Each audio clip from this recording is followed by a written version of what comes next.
hindi po natin nakikita ang makabuluhang reformang manggagaling sa Pangulong ito.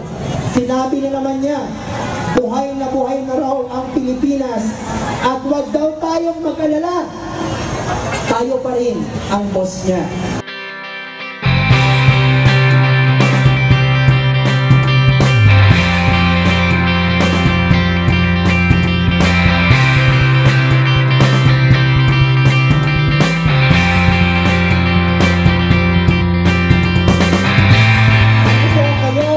Hindi na po natapos ang talumpati niya. Kamalas-malasan po ako, tinapos ko po ang talumpati. Ang sinabi po niya, dapat ngayon po ay State of the Nation Address. Pero po ang narinig natin ay tila baga State of the Wang-Wang Address mula sa Pangulo.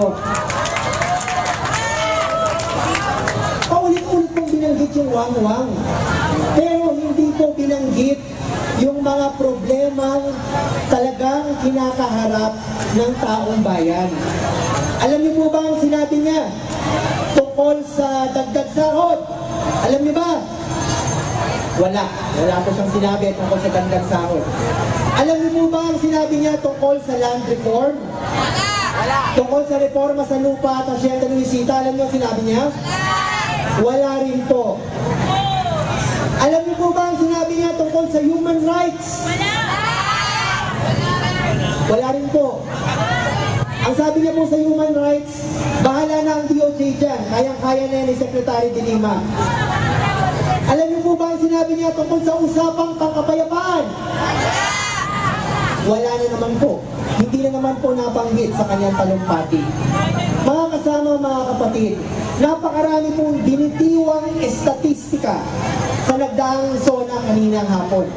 Pero yan po, karamihan dyan, malayo sa bituka ng ordinaryong mamamayang naghihirap.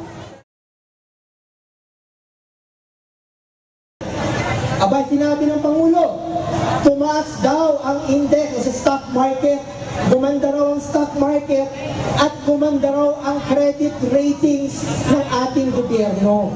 Pero mga kasama, mga kapatid, hindi naman natin makakain yung kagandahan at kagalingan ng stock market na yan. Ang nakikinabang dyan, malalaking negosyante, hindi ordinaryong mamamayan.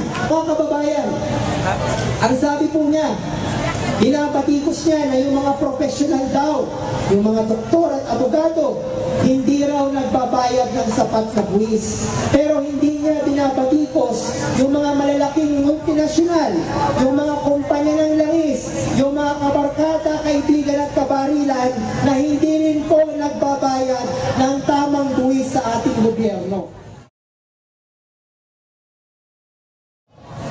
Alam niyo ba sinabi niya sa pabahay? Pabahay. Ano po ang programa sa pabahay ng gobyerno nito? Pinagmalaki po ng gobyerno na sila po ay nakagawa na ng 4,000 pabahay. Para kanino po? Para sa mga pulis. Ayun. Pero wala po silang sinabi kung paano nila bibigyan ng pabahay, yung mga i-demolish sa North Triangle, yung mga i-demolish sa Commonwealth, yung mawawala ng tirahan sa Pangarap Village, yung dinidemolish sa Davao. At ang sabi ng Pangulo, abay magiging moderno na po ang ating armed forces dahil habang siya daw ay nagsasalita, paparating na daw po ang barko mula sa Estados Unidos. Galing! Ano ba itong barkong ito?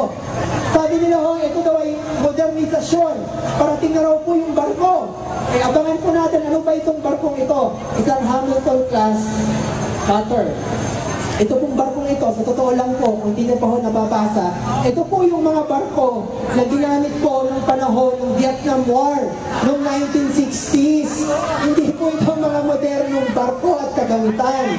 Kaya po si Noynoy Aquino, atapang na tao pagdating sa soberanya dahil po nakakapit siya sa saya ng tropang Amerikano. Yun po ang totoong kalagayan pagdating po sa patakarang panlabas. Walang pagbabago! Sa'yo hindi Aquino! Walang pagbabago! Sa'yo hindi Aquino! At ang sabi pa niya, walang maiiwan sa tuwid na landas. Bukas magiging katotohanan na ang ating mga pangarap. Okay? Mga kababayan, mga kapatid, nakakapagod na pong pakinggan ang mga paulit-ulit na bababaw na mga retorika ng kasulukuyang administrasyon.